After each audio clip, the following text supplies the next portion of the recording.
আমেরিকায় মুসলিমদের অধিকার নিয়ে কাজ করার সংগঠন কাউন্সিল অন আমেরিকান ইসলামিক রিলেশনসকে বিদেশি সন্ত্রাসী সংগঠন ঘোষণা করে ডিক্রি জারি করেছেন ফ্লোরিডার governor Ron DeSantis.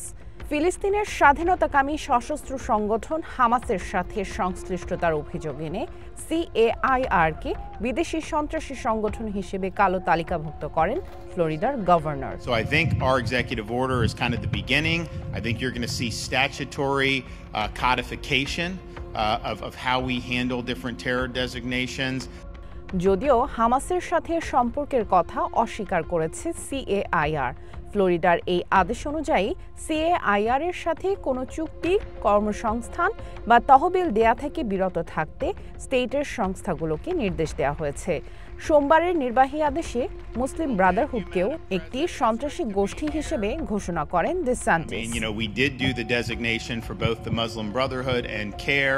This is something that এদিকে ফ্লোরিডার গভর্নরের এমন সিদ্ধান্তকে চ্যালেঞ্জ করে মামলার ঘোষণা করেছে সিএআইআর। সেখানে সংগঠনটির ফ্লোরিডা শাখার অন্তর্বর্তীকালীন নির্বাহী পরিচালক হিবা রহিম এই আদেশকে মানহানিকর এবং অসাংবিধানিক বলে অভিহিত করেছেন। ফ্লোরিডার গভর্নরকে উদ্দেশ্য করে হিবা রহিম বলেন, তার এই ঘোষণার আইনি বা তথ্যগত কোনো ভিত্তি নেই।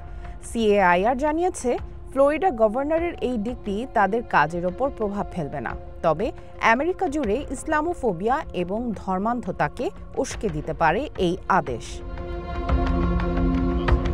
ডিসান্টিস মঙ্গলবার সাংবাদিকদের জানান, তিনি মামলাটিকে স্বাগত জানান।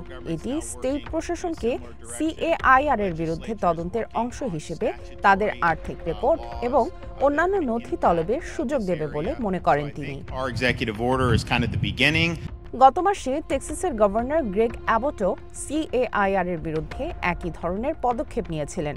সংগঠনটি টেক্সাসের ফেডারেল আদালতেও সেই আদেশকে চ্যালেঞ্জ করে জানায় যে এটি শুধু তাদের মতামতের কারণে সিএআইআরকে শাস্তি দেওয়ার অসাংবিধানিক প্রচেষ্টা। সিএআইআর 1994 সালে প্রতিষ্ঠিত হয়। আমেরিকার 24টি স্টেটে এর শাখা রয়েছে। সিএআইআর মুসলিমদের নাগরিক অধিকার রক্ষায় গুরুত্বপূর্ণ মামলাগুলোতে জড়িত ছিল, যার মধ্যে কয়েকটি মামলা মার্কিন সুপ্রিম কোর্ট পর্যন্ত গড়িয়েছে। এই গোষ্ঠীটি ফিলিস্তিনি অধিকারের পক্ষে প্রচারে জড়িত মার্কিন নাগরিকদের বাক স্বাধীনতা রক্ষার জন্য আইনি চ্যালেঞ্জ দায়ের করেছে। সিএআইআর দীর্ঘদিন ধরে ডানপন্থী ইসরায়েলপন্থী সমর্থকদের লক্ষ্যবস্তু।